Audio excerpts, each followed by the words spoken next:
오늘 주제가 자녀교육, 가정교육의 중요성에 대한 말씀을 증거하고자 하는데, 이 말씀을 증거하기 전에 제가 주님을 기억하면서 여러 가지 생각된 거, 이걸 잠시 말씀을 드리고 그 다음에 자녀교육의 중요성에 대해서 말씀을 드리겠습니다. 찬송에도 있었고, 찬송이 우리 가운데 주신 임재에 계시다. 두세 사람이 내 입으로 모인 곳에 내 그들 중에 있느니라. 주님 여기 임재에 계세요. 우리가 누군데 주님이 우리 가운데 임재까지 해주시나. 참 감격스러운 걸 느꼈습니다. 그 다음에 주님의 얼굴을 뵌다는 찬송도 있었는데, 우리가 주님의 얼굴을 직접 뵙는다고 이렇게 말씀이 되어져 있는데, 그때 그 감격이 어떻겠어요? 주님 얼굴을 뵙는 거. 대통령 만나기도 쉽지가 않은데, 만화의 왕이신 천지의 주제가 되시는 우리 주님 얼굴을 뵌다고 하는 거, 그 말씀 어디 있는지 아세요? 계시록 22장 한번 열어보시면 알아두시면 좋죠.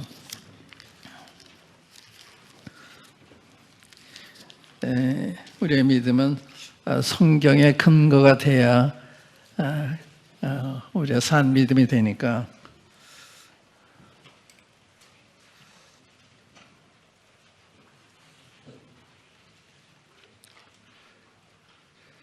에, 3절 4절 한번 읽어보겠습니다. 22장 3절 4절. 다시 저주가 없으며 하나님과 그 어린 양의 보좌가 그 가운데 있으리니 그의 종들이 그를 섬기며 그의 얼굴을 볼 터이요. 이게 안 잊어버려져요. 주님 얼굴을 뵌다고 하는 것이. 그런데 오늘 그 정세를 볼 때 주님 얼굴 뵌 날이 많이 가까운 것 같습니다. 여러분 어떻게 느끼시는지 모르겠지만 만물의 마지막이 가까운 것 같습니다. 지금 세계 정세가 심상치 않습니다. 우크라이나의 전쟁으로 인해서 지금 러시아가 고전을 하고 있기 때문에 혹시 화학무기나 핵무기를 쓰지 않나. 그렇게 되면 이제 핵무기로 전쟁을 하게 되는데 전 인류가 멸망하는 거예요. 그런데 성경에 보면 그게 지금 일어날 일은 아니에요. 우리가 휴거된 다음에 환란 때 일어날 일들이거든요.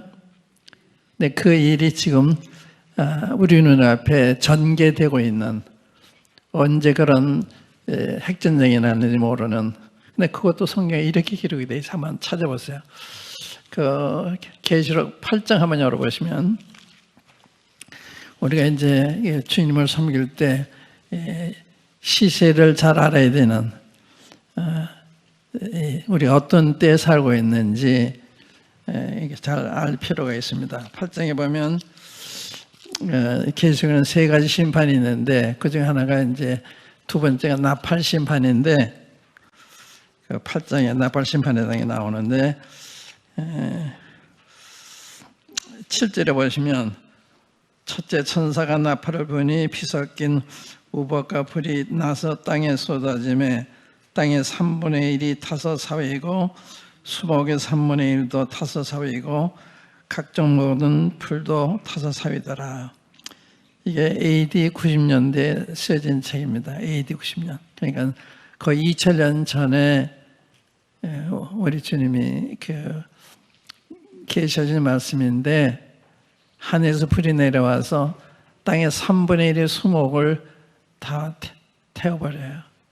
이 당시 이야기를 들었을 때 얼마나 황당한 말씀이었겠어요. 어떻게 하면 이 세상의 3분의 1이 초목이 다 타서 없어지라.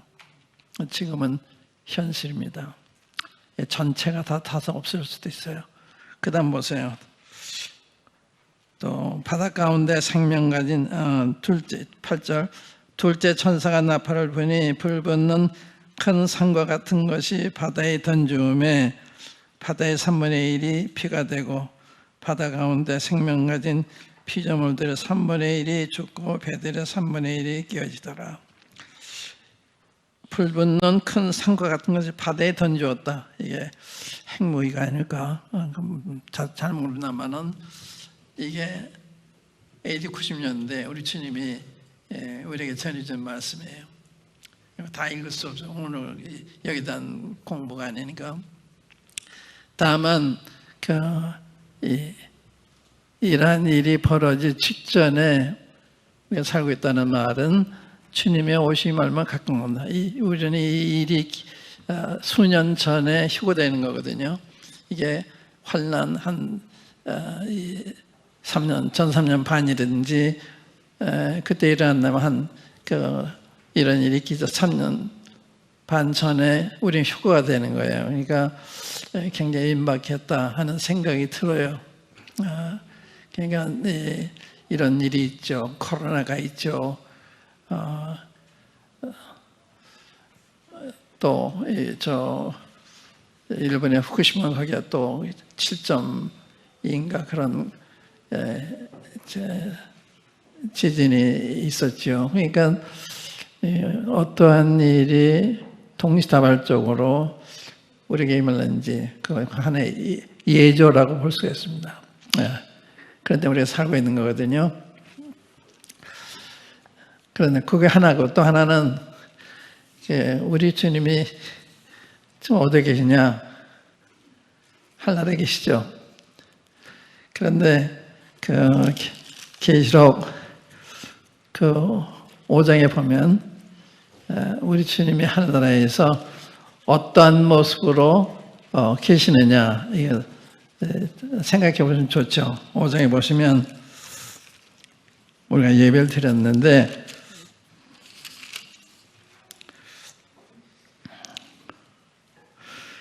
8절부터 읽어볼게요. 책을 취하심에 네 생물과 24장로들이 어린 양 앞에 엎드려. 네 생물과 24장로는 교회입니다. 이걸 상징적으로 24장로로 표현이 되어 있는데 어떻게 이걸 교회를 할 수 있냐 그 설명을 제가 들을 수 있는데 지금은 시간이 없으니까 그렇게만 하시면 될 것 같고요. 24장로들이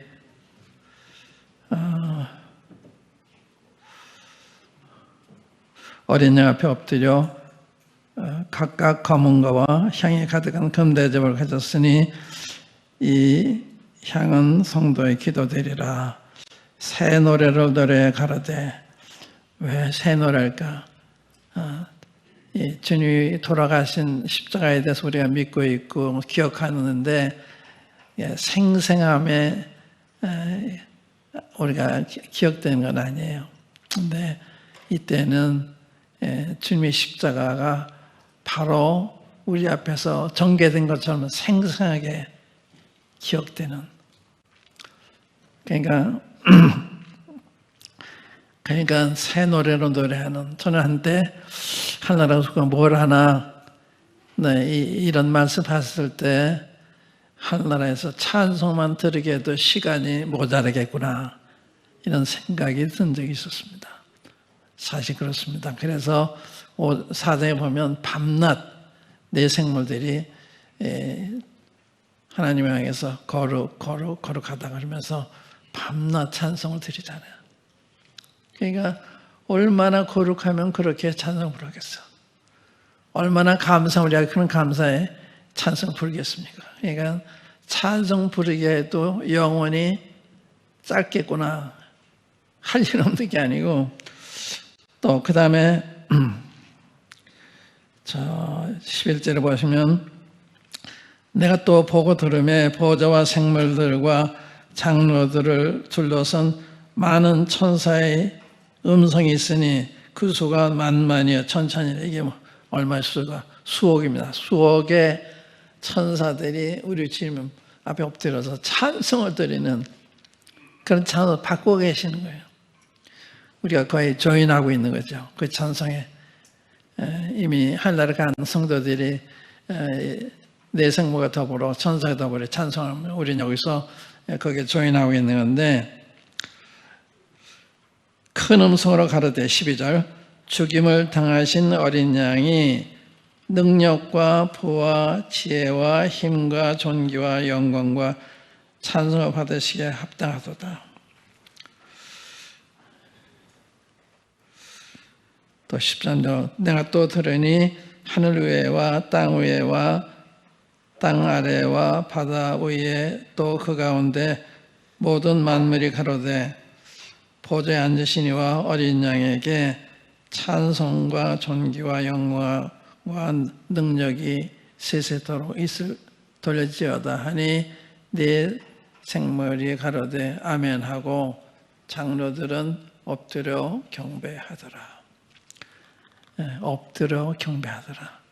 우리 예배 때는 엎드리고 싶은, 엎드려서 드려야 되는, 너무 존귀하시고 너무 높으시고 이라는 분이시기 때문에 저절로 엎드려 지는, 또 엎드려 드리고 싶은 우리 주님입니다. 지금 우리는 말로 예배를 드리는 게 아니라 마음으로 드는 거죠. 그러니까 우리 장로님들은 말씀 안 하지만 그 마음속에서 이런 예배가 드려지고 있는 것이죠. 그러니까 우리 지금 이런 면이다.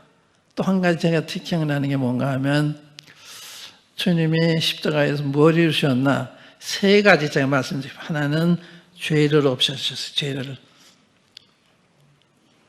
죄를 없애셨습니다. 하나님과 관계된 한 죄의 문제가 없어진 거예요. 우리한테는 죄가 있지만 하나님께서는 합법적으로 우리 죄에 대한 피를 흘리셨기 때문에 그 피가 영원한 속죄를 이뤘잖아요. 그래서 죄가 없어졌어요. 하나님 보시는 죄가 없었어요. 알아들으세요? 죄 생각하면 죄를 속해준 주님을 감사하고 찬송해야 되죠. 예배 드릴 때. 또 하나는 사망을 패하시고, 사망을 패하셨어요. 그래서 고린도전서에 보면 사망은 너희 쏘는 것이어야 되냐, 사망은 너희 이기는 것이어야 되느냐. 사망을 주님이 대신 죽으시기 때문에 믿는 자에게는 사망이 없어요. 그 무슨 뜻이냐? 사망은 죄의 싹시인데 그 주님이 받으셔서 우리는 그저 잠잠깐 육체가 죽는 거지, 이 사망 하나님으로부터 이렇게 영원히 격리되는 그런 것이고, 또한 성경에는 이제 둘째 사망이라는 게 있는데, 둘째 사망은 곧 불못이라. 죄의 싹은 사망이 아니라 죄의 싹은 불못이라 똑같은 거예요. 그런데 사망을 패하셔서 이제는 우리는 불못이 없는 거예요. 심판이 없는 것입니다. 그걸 우리가 주님 기억할 때 얼마나 거기서 벗어났으니까. 죄를 없이 하시고 사망을 피하시고, 또 하나는 사망의 세력을 잡은 자 마귀를 없이 하시고, 마귀 지금 사람 움직이잖아요. 그런데 아무 힘이 없어요. 거짓말을 한다. 우리가 속아 넘어가는 거지. 사탄의 언어는 뭐냐? 송사하는 거, 비방하는 거. 우리 마음속에 자꾸 우리를 비방하세요. 송사하세요. 밤낮. 그러니까 우리가 남을 비방하면 안 되고 송사하면 안 되는 거예요. 응? 근데 그 마귀를 없이 하실 거예요. 마귀가 아무리 정죄해도 소용이 없어요. 왜냐하면 의롭다 하시는 하나님이시기 때문에. 하나님 의롭다 하시기 때문에 아무도 우리를 정죄할 수가 없어요. 송사할 수가 없습니다. 할 수는 있는데 효력이 없어요. 재판장이 무죄 선고를 낸 끝이에요. 방청석에서 아무리 저 사람 살인자에게도 소용이 없어요. 그러니까 세 가지 주님이 죄를 없애셨다. 사망을 피하셨다. 사망의 세력을 잡은 자 마귀를 없애하셨다. 마귀는 패배된 적이에요. 두려워할 게 없어요. 우리 주님 이름만 대면 무서워서 벌벌 떨어요. 그러니까 이런 주님 모시겠는 우리가 얼마나 담대하고 얼마나 힘 있는 자들이에요. 네, 그걸 말씀드리고 싶었어요. 오늘 이제 자녀 교육의 중요성, 제가 이제 이 말씀을 준비하면서 자녀 교육의 중요성에 대해서 아무리 강조해도 다 강조할 수 없다. 자녀 교육이 이렇게 중요하다는 거죠. 그런데 이렇게 중요하게 생각하면서 부모가 아이들을 기르느냐? 그렇죠. 저도 그렇지 못했어요. 그런데 이게 중요한 걸 이제 아는 거예요. 이게 굉장히 중요하구나. 왜 중요한가 하면 우리 애가 자라서 하나님 앞에 기쁨이 될 건지, 하나님 앞에 잘못될 건지, 하나님 앞에서 문제가 되기 때문에 자녀가 중요한 거예요. 하나님 앞에서. 두 번째는 가정 앞에서. 가정이 이 자녀가 잘 자라면 가정에 축복이 되고, 잘못 자라면 가정에 큰 피해가 되잖아요. 또 교회에게도 관계가 있고, 사회에게도 관계가 있고, 인류한테 다 관계가 있는 거예요. 그러니까 자녀 교육이 굉장히 중요하다 그 말이에요. 자녀 교육이. 그저 해도 되고 안 돼도 되고 그런 게 아니고 이 중요하다. 좀 늦게 깨달으시지만 이 자녀 교육이 중요하다는 걸 생각하시고, 그럼 어떻게 자녀 교육 해야 되나 이런 생각해야 되겠죠. 근데 여기 제가 이렇게 기록했죠. 지금은 자녀 교육이 매우 어려운 때다. 지금은 자녀 굉장히 어려워요. 애들이 인터넷을 가지고 살고 있고 또 주위 환경이 다 오염되어 있기 때문에 이 맑은 공기를 마시기가 쉽지가 않습니다. 그러니까 이 부모들이 자녀 교육을 한다고 하는 게 우리가 역부족이에요. 걔들 안 하면 우리가 모르거든요. 성경은 이것을 뭐라 그랬는가 하면 너희는 이것을 알라. 말세에 고통하는 때가 이르리니 사람이 자기를 사랑하고 돈을 사랑하고 쾌락을 사랑하기를 하나님 사랑보다 더하고 경건의 모양은 있으나 경건의 능력은 부인하는 자니 이 같은 자들에게서 돌아서라. 이런 말씀이 있어요. 그래서 자녀 교육은요 참 자신할 수가 없어요. 왜? 세월에는 장사가 없다는 말이 있죠. 시간이 지나갈수록 점점 약해져요. 저도 마찬가지예요. 해가 바뀔수록 제 육체가 변하는 걸 볼 수가 있어요. 약화된 걸 볼 수가 있어요. 그래서 세월에 장사가 없는 것처럼 자녀 교육에도 장사가 없어요. 그건 무슨 뜻이냐? 자녀 교육은 하나님이 축복하셔야 되기 때문에 농부가 농사를 지을 때 열심히 일만 한다고 농사 잘 되는 게 아니라 하나님이 비도 주셔야죠. 햇빛도 주셔야죠. 그러니까 하나님이 도와주셔야 돼요. 자녀 교육을. 우리 힘만 가지고 안 돼요. 근데 우리가 주님 잘할 때 주님이 축복하시는 거예요. 1000대까지. 잘못할 때 3, 4대까지 책임을 물으시잖아요. 그러니까 이 자녀 교육에 대해서는 난 자신 있다. 이래서 없어요. 그런 사람은 넘어집니다. 주님을 의지해야 되는 거죠. 주님 도와주세요. 제 힘만 가지고 안 돼요. 난 지혜도 부족하고 어떻게 애들을 다룰지도 모르고. 그러니까 쉬운 게 아니거든요. 그런데 이제 성경에 보면 이 다윗은 훌륭한 왕이잖아요. 참 성경에 이 왕 중에 모범적인 왕이기 때문에 이 다윗의 기준으로 해서 이 다윗처럼 그렇게 행하면 내가 복을 주겠다. 그런 것 다윗까지 하겠다. 다윗의 길에서 떠났다. 이런 말씀이 있어요. 그런 다윗인데 거기 누가 나요? 압살롬도 나죠. 암논도 나죠. 이 자녀들이 잘못했어요. 또 히스기야도 다윗 다음 정도로 경건한 왕이었는데 히스기야 누가 났어요? 므낫세가 났어요. 자기 선친행한 모든 걸 다 허물어 버리고 성전문을 닫고 어떻게 해요? 그러니까 나는 자녀교육을 잘했다 할 수도 없고 주님의 긍휼을 베풀지 않으면 안 되는 거예요. 그러니까 자녀교육에 대한 다른 사람에 대해서 왜 저렇게 자녀 저렇게 하냐 할 수가 없어요. 그러니까 서로 동정하고 불쌍하게 하고 위해서 기도해주고 이게 우리 할 일이지 다른 부모를 비판해서는 안 되는 거예요. 그렇지만 원칙은 있습니다. 좋은 나무에서 좋은 열매가 맺고 나쁜 나무에서 못된 열매가 맺는다. 이게 성이 가르칩니다. 그 다음에 잠언에 보면 아이에게 마땅히 해야 할 것을 가르쳐라. 그러면 늙어도 떠나지 아니한다. 이게 이제 부모의 몫입니다. 제가 오전에 학생들한테 가서 말씀 전개했는데 너희들이 잘하는 데는 하나님이 축복하셔야 되고 부모들이 잘해야 되고 또 저희에게 교사들이 잘해야 되고 이런 그 책임이 있는데 너희들 몫도 있다. 너희들이 또 잘하는 길을 선택하면 훌륭한 사람이 되는데 그렇지 않으면 실패할 수 있다. 그러면서 어떻게 하면 좋은 사람으로 자랄 수 있을까?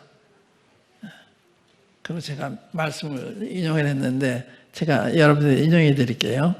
잠언 1장 한번 열어보세요. 잠언 1장. 이건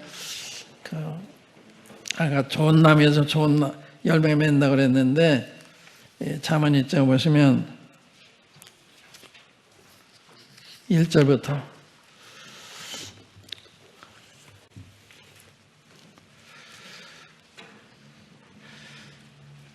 다윗의 아들 이스라엘 왕 솔로몬의 잠언이라. 이는 지혜와 훈계를 알게 하며 명철의 말씀을 깨닫게 하며 지혜롭게 의롭게 공평하게 정직하게 행한 일에 대하여 훈계를 받게 하며 어리석은 자로 슬기롭게 하며 젊은 자에게 지식과 근신함을 주기 위한 것이니 지혜 있는 자는 듣고 학식이 더할 것이요 명철한 자는 모략을 얻을 것이라. 잠언과 비유와 지혜 있는 자의 말과 그 오묘한 말을 깨달으리라. 얼마나 확실해요. 성경 가지고 살아야죠.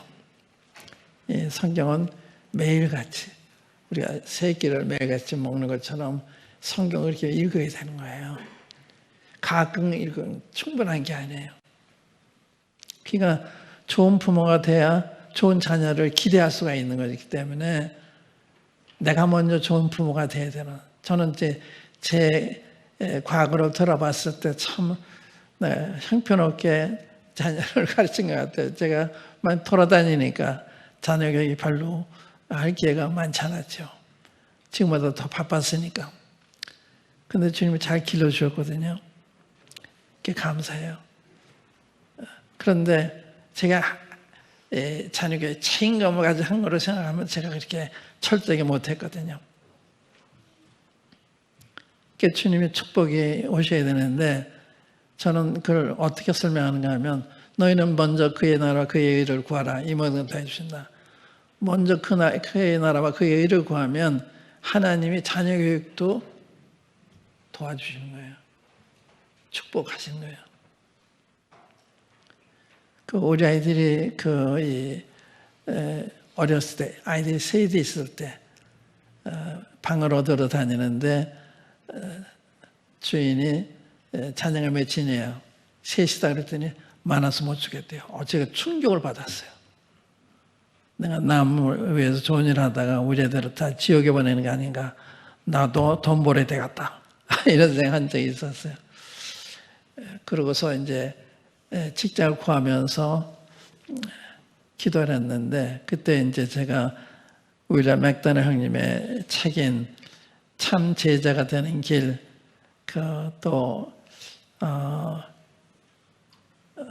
미래를 계산하는 생인가요? 그 두 책을 번역을 할 때 주님이 저한테 속삭이신 것 같아서 내가 네 자녀들의 교육을 책임지겠다. 그래서 다시 생각을 바꿔서 걸어던 길을 계속 걸었는데 제가 미국 갔잖아요. 제가 미국 좋아서 간 게 아니에요. 주님이 우리 자녀들의 교육을 책임진다는 그 주님의 뜻을 이루시기 위해서 사신 것 같아요.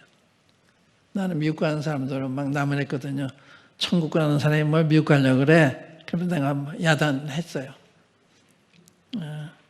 근데 제가 미국 갔거든요. 미국 가려고 간 게 아니에요. 저는 독일 교회 초청해 독일 교회 이렇게 순회한 다음에 순회하는 동안에 미국에 있는 형제들이 여기 좀 다녀가라. 그래서 미국을 가게 된 거예요.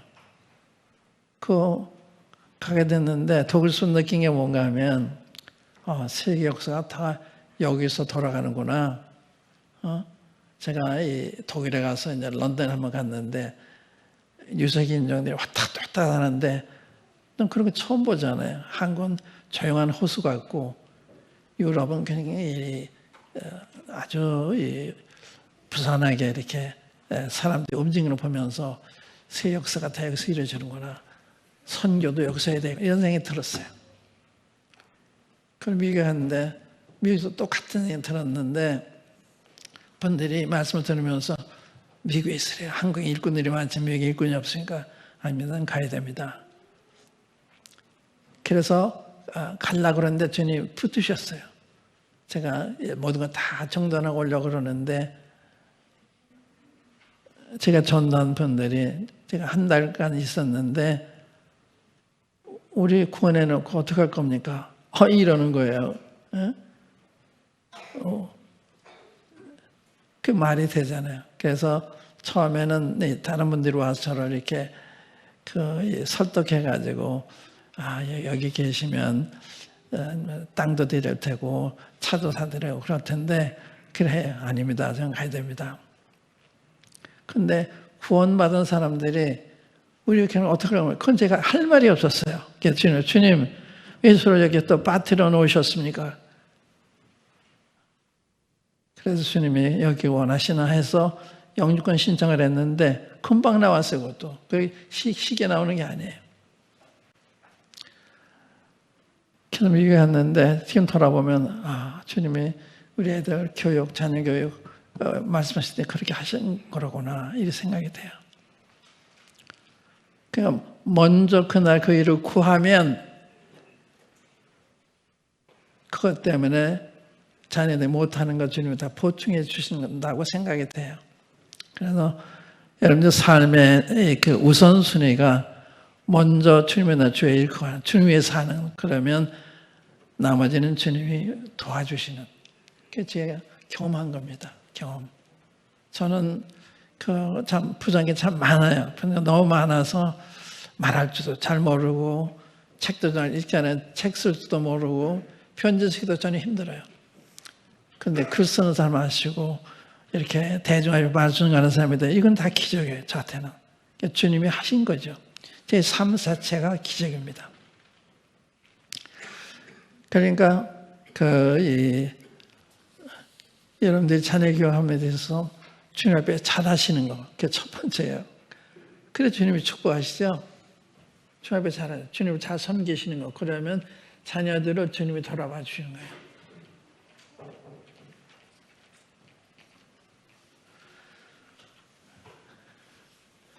이 말씀 가지고 그 다음에 또 다음 구절 읽을게요. 시편 119편 한번 열어주세요. 이거 학생들한테 제가 읽어준 거예요.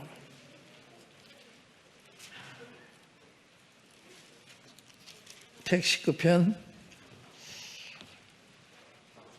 97절로 100절.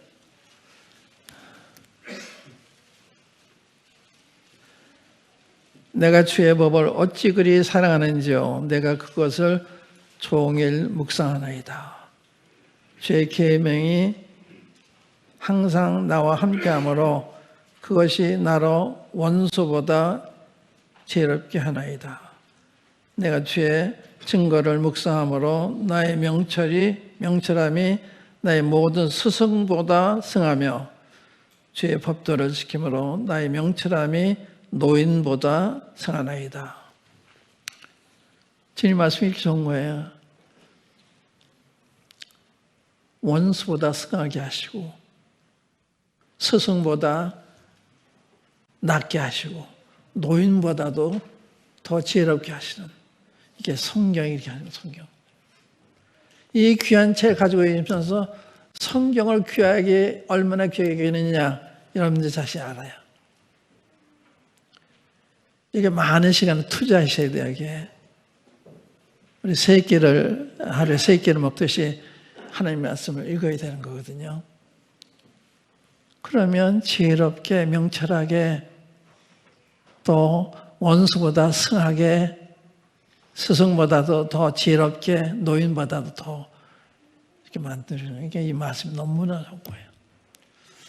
전 좀 고지식해서 이 말씀을 따라 사는 그 고지식이 있었어요. 그래서 너희는 먼저 그의 나라와 그의 의를 구하라. 그러면 이 모든 걸 더해준다. 이 말을 그대로 믿었어요. 신앙 초기에 제가 직장을 사직을 하고 신학교를 갔습니다. 신학교 가려면 주관에 있는 정부에서 인간한 그런 신학교에 가야만 군목이 될 수가 있어요. 그래, 야간 성경학교도 있지만 거기는 그런 자격이 안 되니까, 그래서 제가 주관학교에 가야 되기 때문에 전 그때 이제 과학을 하면서 직장 가지고 있었어요. 이 직장을 떠나서 이제 신학교 가야 되겠는데, 이게 내 행편에는 현실적으로 가능한 게 아니잖아요. 근데 그 말씀이 보여진 거예요. 먼저 그날 그 일을 구하면 이 모든 걸 더해주신다 하는 것을 믿게 됐기 때문에 사역서를 써 그만두려고 그랬어요. 그런데 막상 쓰려고 그러니까 두려운 거예요. 혹시 내가 감정을 이러는 게 아닌가, 이렇게 하다가 날 웃음거리게 되는 게 아닌가. 왜냐하면 제가 직장에서 돈 벌어서 생활도 하고 학비도 조달했는데 이걸 안 하면 아무것도 할 수가 없잖아요. 그런데 제가 이렇게 추리를 했습니다. 이 성경 말씀이 진리가 아니라면 신앙 초기에 진리가 아닌 것을 알고 속지 않고 하는 생각을 하면서 이건 진리가 내가 알잖아요. 이미 내가 거듭났으니까. 그래서 이건 시험이다. 내 평생 믿을 말씀인데, 그러고서 사역서를 썼습니다. 그래서 신학교 갔어요. 그거로 다 형통한 거예요. 그 신학교에서 겨울방학이 3개월인데 3개월, 그때 이제 내가 영어 성경반도 이제 대학에서 해가지고 운영할 때인데, 제가 시골에 가면, 제가 시골이니까 영어 성경반 운영할 수도 없고, 직장을 달라고 기도해서 주님 3개월 일할만 직장을 주십시오. 그런데요, 지금 3개를 주죠. 3개를. 그때 직장 구하기 쉬운 때가 아니거든요. 대학생들이 영어 가르쳐달라, 영어 회화 가르쳐달라, 그런 요청. 또 하나는 부평 지금 저 선한 사마리안 거기 원장 되는 형제님이 아무데 약속하지 마, 여기서 날 도와달라. 세 번째는요, 제가 이 미군 부대 인사처에서 근무해요. 인사처. 네, 내가 부대에 가서 이제 그 인사처 과장되는 분을 만나서 내가 방학이 3개월인데 3개월 임시직을 좀 줄 수 없느냐 했더니, 야, 직장 왜 이렇게 쉬운 줄 아냐? 그리고 핀잔을 주더라고요. 그래, 난 뭐 직장 둘이 있으니까 안 돼도 괜찮아. 그냥 얘기해 본 건데 그렇게 얘기하더라고요. 근데 월요일에 연락 왔어요. 여기 잡이서 와라. 그래서 제가 인사처 다시 들어가서 또 일을 한 거예요. 그러니까 주님을 먼저 그날 그로 구하면 직장도 주님도 해결해 주세요. 그 제가 경험한 거예요. 그러니까 주님 말씀이 진리다 이거죠. 말씀대로는 틀림이 없어요.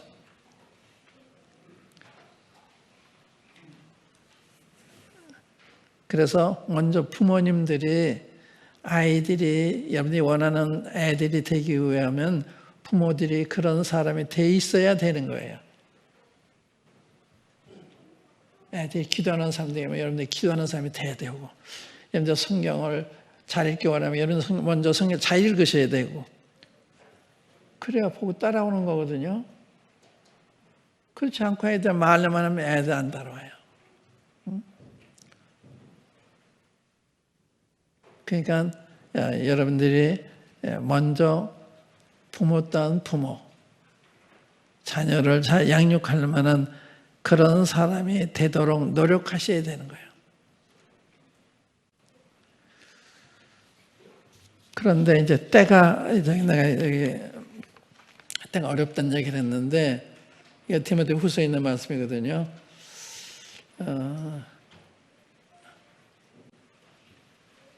너는 이것을 알라. 말세에 고통하는 때가 이르리니 이런 말씀. 이 원문에 보니까요. 이것에 강조 좀, 이걸 하라. 이게 뭐냐? 말세에는 사람들이 자기를 사랑하고 돈을 사랑하고 쾌락을 사랑하게 하는 사람보다 더 할 거다. 그러면 거기서 돌아서라. 이건 이제 교회가 이제 그렇게 될 걸 얘기한 거예요. 세속화될 걸. 거기서 나오라는 거예요. 세속화되는 교회.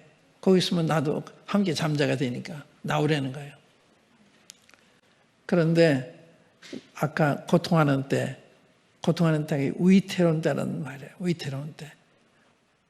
이러니 뭐가 위태로우냐? 자기 사랑하는 거, 돈을 사랑하는 거, 쾌락을 사는 이게 위태되는 거예요. 돈을 사랑하면 어떻게 돼요? 사람 죽이기도 해요. 돈 때문에. 부모 배반하기도 해요. 친구 배반하기도 해요. 돈 때문에. 그러니까 위험한 거예요. 돈이 필요한 거지만 돈을 사랑하면 안 되는 거예요. 그런데 요즘은 이 돈, 재물이 우상이에요. 그러니까 자기 사랑은 뭐예요? 이기적이거든요. 이 무서운 거예요, 이게. 욕심이 장성한 적 죄를 낳고, 죄가 장성한 적 사망을 낳는다. 그러니까 이게 욕심이 사망까지 이끄는 거거든요. 그러니까 이게 보통이 아니에요. 자기 사랑하는 거, 돈을 사랑하는 거, 이게 국회의도 문제, 장관도 문제, 목사도 문제, 다 문제라 이게. 그래서 성경은 더러운 일을 탐하지 말아라. 여러분 주님을 잘 섬기면 돈에 초연한 사람이 돼. 돈에 노예가 되면 안 돼. 그러면 근데 원하는 사람 못 되는 거예요.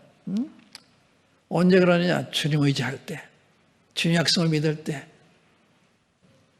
주님이 다 보장하시니까. 그보다 큰 보장이 어디 있어요? 암보험 든다. 글쎄요. 전 암보험 들면 암이 걸려요. 근데 틀리면 그런데 그보다 주님 의지하는 거. 코로나도 마찬가지예요. 사람들이 코로나를 하나님보다 더 무서워해요. 코로나 하나님이 허락하신 건데 하나님 지키시면 코로나 옆에도 못 와요. 그래서 난 그런 분들한테 시편 91편 읽어봐라. 그럼 거기는 병이요 도망가요. 내가 병에서 도망가는 게 아니라 병이 나를 도망가요. 하나님을 의지하는 게 더 좋은 거죠. 그런데 그렇다고 방역하지 말라는 건 아니에요. 그건 해야 돼요. 우리 할 일이 있습니다. 이웃사람을 위해서 해야 돼요. 왜냐하면 이웃사람들이 불안해하니까. 거기엔 잘못이 없어요. 그러나 이 코로나가 가는 게 하나님에 달려있는 거예요. 오늘 내가 만찬하면서도 막 잘라가지고 이렇게 나눠주는데 이게 잘하는 건가? 왜냐하면 이 전염 때문이신 거거든. 손대고 그러면 각 모임이 다 다르더라고요. 어떤 날이 이렇게 장갑을 끼고서 이렇게 떡을 잡아주고 있고 떼요. 이렇게 떼는 것도 있고. 다 달라요. 근데 그냥 무심할 게 아니고 또 어떤 게 주님 앞에 좋은 건가 생각해 볼 필요도 있죠. 쉽게 생각하지 마시고. 코로나라는 게 주님 위에 있는 게 아니거든요. 저는 그 전에 이제 우리 잔을 한 잔 마셨거든요. 처음에는요. 위생 때문에 반대하는 분들이 있었어요. 근데 아니 주님 기억하기 위해서 마시는데 이 전임이 될까? 난 그렇게 합니다. 그러니까 이제 그런 게 전부 인간적이라. 먼저 그날 이렇게 하면 주님이 우리의 보호자가 되시, 피난처가 되시는 거예요. 예방해 주는 거예요. 그래서 저는 결핵 말기 환자 전도해달라고 해서 같이 마주대어서 음식을 먹으면서 얘기도 했어요. 왜냐하면 주님이 지키시면 괜찮다고 믿었기 때문에 그 괜찮았어요.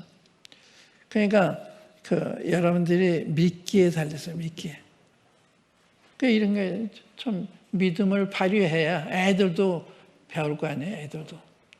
여러분 자신 믿음이 없을 때 애들한테 믿음을 가져요. 근데 믿음으로 사셔야 되는 거죠.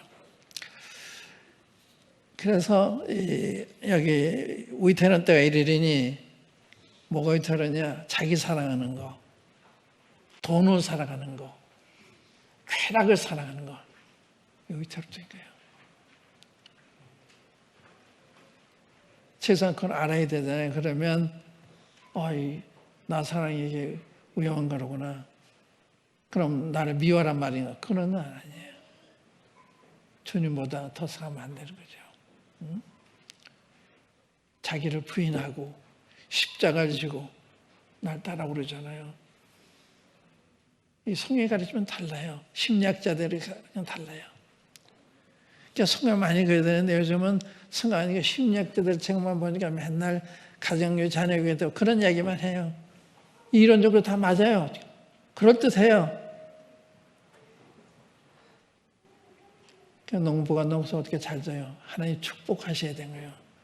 비를 주셔야 되고 햇빛을 주셔야 되고 또 적당히 주셔야 되고 농부 열심만 가지고 안 돼요. 자녀에게도 마찬가지예요. 그러니까 먼저 부모된 우리가 잘해야 돼 주님 앞에. 그런 주님이 우리 자녀를 돌아봐 주시는 거죠.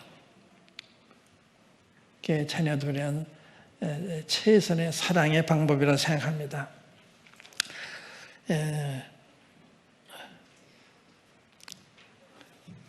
왜 우리가 자녀교육 해야 되느냐? 거기 이제 이유를 얘기했죠. 하나님의 준엄한 명령이기 때문에 하나님이 내 자녀를 주님의 교훈과 안에서 가르치려는 거예요. 에베소 6장에. 또 마태 행할 길 알되 가르쳐라 이렇게 되어 있잖아요. 또 신명기 6장에 보면 네 자녀들 하나님 경외하기를 가르치라고 그러세요. 또 부지런히 틈만 있으면 애들하고 성경 얘기하려는 거예요. 그러니까 우리가 철저하게 애들한테 그 시간을 보내야 되느냐, 시간을 보내야 되는 게 애들하고. 근데 너무 바쁘니까 애들 그냥 환경에 맡기고 그러니까 애들이 제대로 자랄 수가 없죠. 그래서 하나님이 주는 명령, 이게 우리 자녀가 잘 되기 위해서만이 아니라 하나님이 그렇게 하려는 거예요. 잘못하면 하나님 앞에 욕이 되니까. 잘하면 하나님의 영광이 되고. 이게 하나님 위해서 길러야 되는 거예요. 우리 자녀. 마치 한나가 이 사무엘을 낳았을 때 하나님 위해서 기르잖아요. 그래서 하나님께 드리잖아요. 그게 사무엘이 된 거예요. 이게 하나님의 주는 명령이기 때문에 그래야 된다. 자녀의 미래의 삶의 성패와 관계되기 때문에 이런 게 굉장히 중요해요. 우리 애들 어떻게 가르쳐야 되는 애들이 잘 되고 못 되고 이런 게 결정이 되는 거거든요. 그러니까 우리가 먼저 좋은 사람이 돼, 좋은 나무가 돼야 된다. 그 다음에는 자녀들의 장래를 생각을 해서 내가 등한했기 때문에 애들은 커서 잘못될 수가 있어요. 그건 부모의 책임이잖아요. 그러니까 애들의 장래를 위해서 우리는 자녀들 신경을 써야 돼. 시간을 내야 되고 대가를 지불해야 되는 거죠. 또 세 번째는 부모가 자녀를 잘게를 못 키웠다 나중에 기쁨이 되든지 근심이 되든지 이렇게 돼요. 그러니까 자녀들 때문에 기뻐하기 원하면 자녀를 잘 길러야 되는 거거든요. 그러니까 자녀가 부모가 그 보험을 받게 되기 때문에 또 이것이 이웃한테 피해가 될 수도 있고 덕이 되게 될 수도 있고 타인과 사회와 온 인류에게 이 관계가 있는 거예요. 그러니까 I don't care 아니에요. I need to care. 네, 책임이 있는 거예요. 그러니까 잘 길러야 되거든요. 그런 말씀 드리실 거예요. 또 방법은 어떻게 해야 되냐. 뭐 성경에 다 있어요. 성경 읽으시면 다 되는데 첫 번째 부모다운 부모가 돼야 되죠.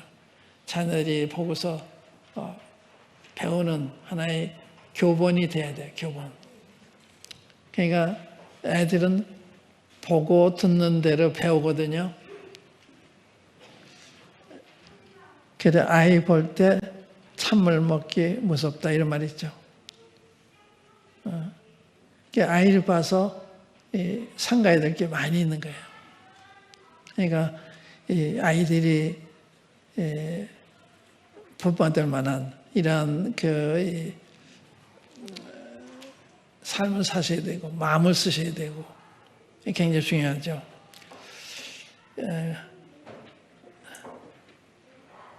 또 이 아이들의 정서 문제, 사람은 그 몸과 영과 혼으로 되어 있잖아요. 이 혼은 정서와 관계해서 정서. 제가 이 정서에 대한 느낀 게 있어요. 제가 미국에서 시애틀에 살 때는 시애틀은 가을이 되면 비 오기 시작해요. 한 6개월은 비가 올 거예요. 거기 있다가 제가 플로리다로 이사했어요. 플로리다. 네, 플로리다는 매일까지 햇빛이 나요. 얼마나 비는 게 좋은지 아침에는 다 환하니까 너무 좋은 거예요.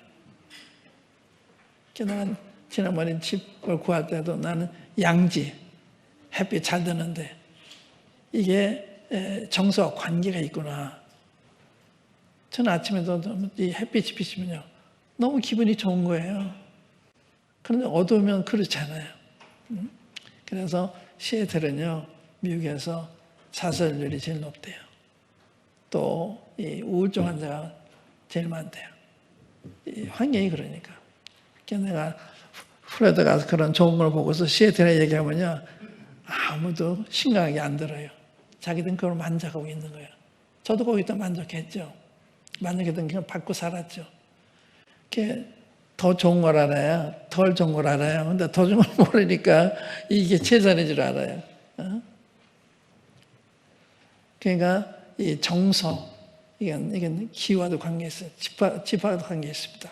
이 밝은 그 양집 안에 살 수 있으면 그거 다 사실 수가 있는데 가능하면 이제 그런데 사시기 좋다 말씀드리는 거예요. 환경이 정서와 관계가 있다.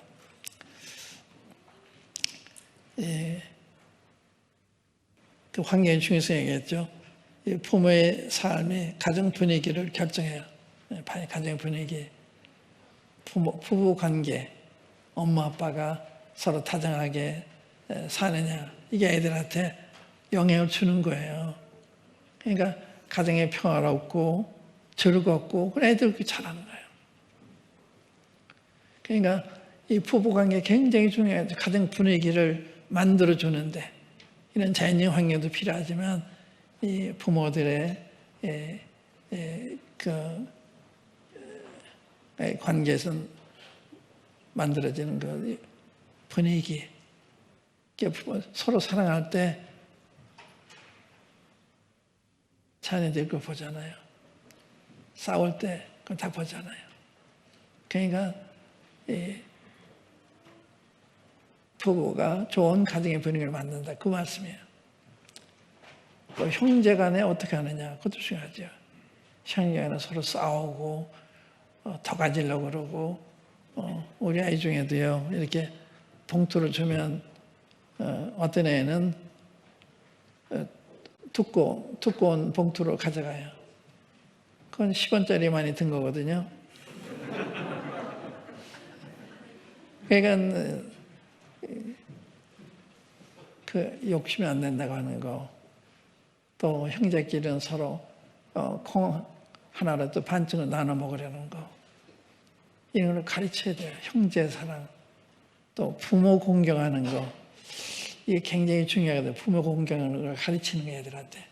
한번 신명기 5장 열어보세요. 거기에 이제 10계명 중에 이제 부모에 대한 게 나오는데, 뭐 출애기 20장에도 그 10계명이 나오죠.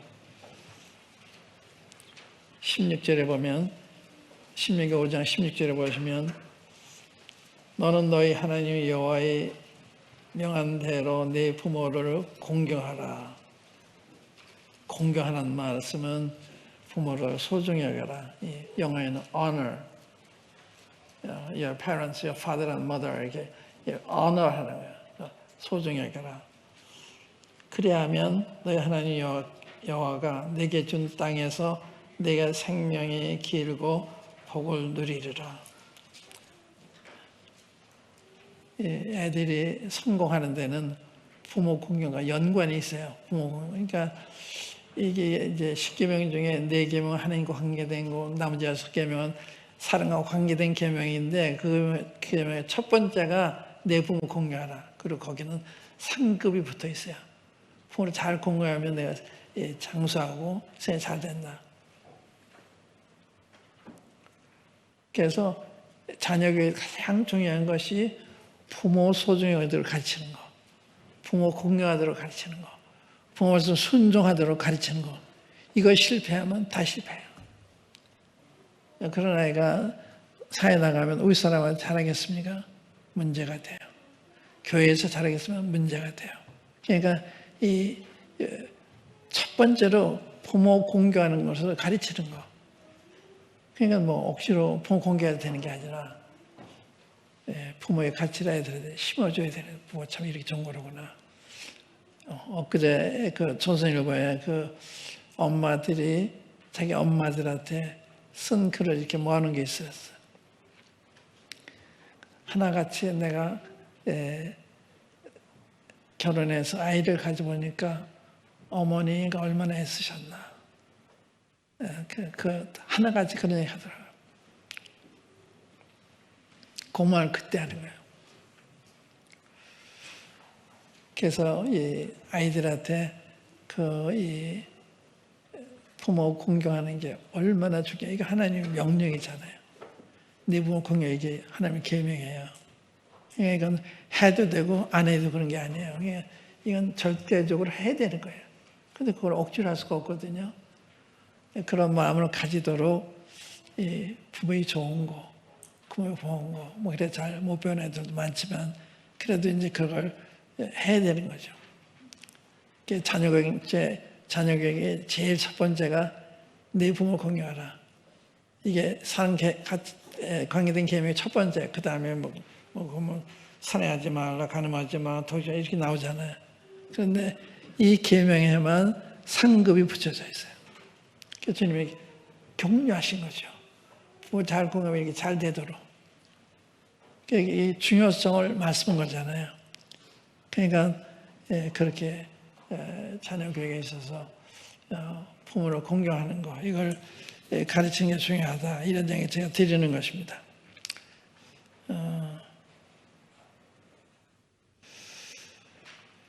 그 다음에 이제 부모의 언어, 따뜻하고 부드러운 언어. 이 언어가 또 분위기를 만들잖아요. 똑같은 말도 부드럽게 하면 노를 쉬게 한다. 그죠? 그러니까 부부간에도 과격한 말 한다든지 섭섭한 말 한다. 안 하면 그게 또 습관이 돼요. 안 하면 또 그 습관이 돼요. 그러니까 그런 걸 안 하도록 하면은 좋은 거죠. 자꾸 화를 내서 자꾸 화를 내게 되지만 화를 참으면 또 참는 사람이 되는 거예요. 우리 이순 형제님이 그런 면에 본이 되죠. 이순 형제님 잘 화내는 거 제가 못 봤어요. 항상 받으시고 그러거든요. 항상 그냥 어떻게 자기 돼야 되는지 그냥 받으시는, 반말 안 하시는. 그래서 이 따뜻하고 부드러운 언어, 이 굉장히 중요하죠. 이렇게 과하게 말하면 애들도 그런 사람이 돼요. 그러니까 따뜻하게 부드럽게. 사역자가 그러면 그 모임도 그렇게 되더라고요. 저 지금 호주가 있는 이 무슨 형제님이죠? 그 형제님 참 마음이 온유하신 분이에요.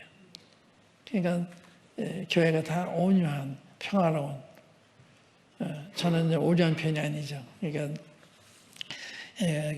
그런 분들이 겪는 그런 평화로움, 좋은 건 제가 잘 모르죠. 그 다음에 부모의 사랑. 사람은 사랑 먹고 살도록 되어 있습니다. 어려서는 부모의 사랑 먹고, 결혼해서는 부부간의 사랑을 주고받고, 사랑을 떠나서 못 사는 거예요. 사랑을 줘야 되거든요. 받아야 되고 줘야 되고. 그러니까 내가 이렇게 나이가 들어 생각을 뭔가 하면 자녀 교육은 사랑으로 하는 거라구나. 사랑으로. 우리가 징계를 해도 사랑으로 징계할 때 하고 참지 못해서 다르잖아요. 그러니까 사랑으로 하면 자녀들이 알아요. 그 자기를 나무래요. 그러니까 이 자녀들한테 참 우리 부부는 좋다 이렇게 사랑하는 우리 찬내 처가는 지연이 있죠. 지연이, 신지연이. 그 애들이요. 그건 제가 배워야 애들한테 다 스스로 해요. 각자가 상에서 밥 먹고 다 설을 쳐놓고 또 설거지도 하고 또 서로 이렇게 챙기고. 그런데 원래 성격이 온화하잖아요. 그런데 아이가 잘못할 때는 아주 엄해요. 애들이 무서워해요. 저 방에 들어가자 그러면 이제 징계받은 거니까 무서워하더라고요. 그러니까 그게 확실한 거예요. 예? 그러니까 엄할 때는 엄하고 또 사랑할 때는 사랑하고. 그러니까 애들이 참 자유롭죠. 그러니까 이 부모가 사랑으로 대해야 되는 거 이게 중요하다 이런 얘기 드린 거고요. 교육에 있어서 이제 정서 문제, 또 영성, 이제 영적으로 길러야 되잖아요. 그러니까 기도와 하나님의 말씀과 순종과 이게 다 관계가 있어요. 그래서 가정 예배를 드리는 저는 옛날에 미국에 있을 때 애들이 바쁘니까 토요일 날 이제 모여서 성경 읽기를 하는데 이렇게 모여서 찬송하고 이제 성경 한 장을 읽어요. 그 애들이 기도도 돌아가면서 해요. 그런 상태를 알거든요. 그래서 말씀을 공부하고 나중에 또 기도시키면 변해요. 한 시간 정도 이 말씀을 공부하고 변해요. 그러니까 이 화초에다 물 주는 것도 똑같아요. 화초에 물 주면 잘 자라잖아요. 물 안 주면 잘 못 자라잖아요. 그런 것처럼 애들한테 성경 공부 같이 예배 드리는 게 물 주는 것도 똑같아요. 그런 신령한 분위기를 영적으로 만들어줄 때 그게 몸에 배는 거예요. 예배하는 게. 또 성경 읽는 거.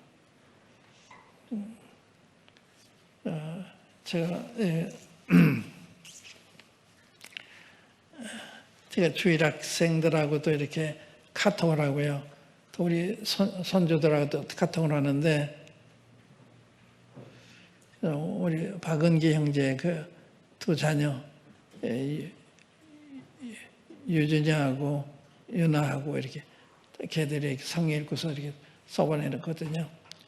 근데 점점 자라가요. 이 성경에 대한 감지력이 할까요? 분별력이 커가는 걸 제가 느껴요.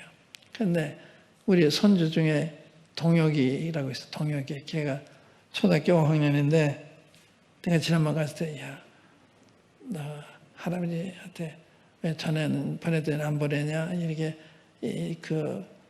조용한 시간 가진 다음에 이렇게 느낀 거 써보내라고 그랬는데 그때는 하더니 안 하더라고요. 그래 그 이번에 가서 했더니 매일같이 와요. 매일같이. 매일같이 오는데 어떤 한 문장도 되고 또 긴 문장도 되고 그럼 거기다가 또 조언도 해주고 그럼 지난번에 말씀을 이렇게 인용했더니 할아버지 많이 도움이 됐습니다. 그러더라고요. 근데 얘 5학년에 10살이에요. 10살인데 성경을 이해하는 게요. 놀라워요. 그러니까 성경에서 보고 배우는 거예요. 그 개우에 또 서원이라고, 서원이는 고등학교 1학년이에요. 걔들은 책을 많이 읽어요. 책을 많이 읽어서 수준이 높아요. 이렇게 언어도 수준이 높고 생각도 수준이 높고 제가 감동을 받아요. 우리 서원이 고등학교 1학년짜리는 욥기를 읽고서 썼는데 저도 생각 못하는 거 이렇게 썼더라고요. 왜 그러냐? 책을 많이 읽으니까 이 정신력을 많이 성숙한 거예요. 언어도 그렇고. 걔도 여기 있을 때 영어 못했거든요. 그러니까 어린애들은 이 잠재력이 대단한 거예요. 가서 금방 언어도 배우고. 우리 동혁이는 이틀에 한 번씩 학원 쉬고 이틀에 한 번에 독서를 많이 해요. 그러니까 놀랄게 영어를 사는 거면 제가 놀래요. 어떻게 이런 단어까지 알지? 난 주님이 진실한 거 배웠습니다. 뭐 얘기했는데 배웠습니다. 이렇게 얘기했는데 혹시 영어를 아시는 분 계시면 저한테 알려주면 내가 보내드릴게요. 기회되는 거. 제가 영어하는 우리 형제한테 보내요. 이 자녀교육에 참고가 되도록. 그러니까 성경 읽기라는 게 참 중요해요. 성경 읽히는 거. 그러니까 부모가 함께 읽고 또 스스로 읽도록 그 가치를 알면 읽고 싶은 마음이 생기기 때문에 처음에는 여러분들 축복된 걸 서로 나누고 야, 이 말씀 난 이렇게 감동이 됐다. 그럼 애들도 이제 그렇게 원하게 되거든요. 읽으면 읽을수록 더 읽고 싶은 거예요. 안 읽으면 점점 멀어져요. 그러니까 성경 읽기를 해주는 거, 성경 읽도록 해주는 거, 습관을 들이는 거, 또 기도하는 거. 그러니까 애들이 뭐 문제가 있으면 주님 앞에 기도해봐라. 학교에서 애들이 왕따라면 고민하지 말고 기도해라. 주님이 너의 방패가 될 수도 있어. 비난이 될 수도 있어. 걔 마음을 주님이 변화시키다 할 수도 있고. 그럼 그 기도 응답을 받잖아요. 그러니까 정말 주님이 기도 들으시면 이렇게 되는 거거든요. 그래서 기도를 실천하도록 가르치는 거예요. 그 다음에 이제 읽은 말씀을 실천하는 거. 미안합니다. 그만하라고 그러니까 그만해요. 그래서 운동하는데 체력 향상이 되고 정서에 기하게 되고 나쁜 습관 예방 효과가 되고 그러니까 운동을 같이 하면 돼요. 운동. 그러면 그 게임하는 것도 많이 안 하게 되고 운동하면서 정신이 건강해져요. 여기까지 할게요. 그리고 결과는 뭐냐? 좋은 사람이 돼요. 좋은 사람. 우리 기대 이상의 사람이 될 수도 있어요. 그러니까 이 말씀대로 잘 하시면 이게 여러분들 자식이 하면 좋은 게 아니고 교회에 기여하는 거고 하나님께 기여하는 거고 사회에 기여하는 거고 이거 큰 일이에요. 큰 일. 기도하십시다. 아버지 하나님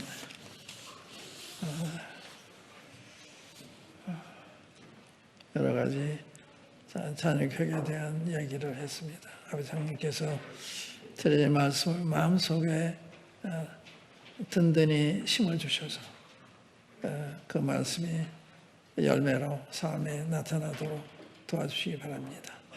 주 예수 그리스도의 이름으로 아버지 하나님께 구하옵나이다. 아멘.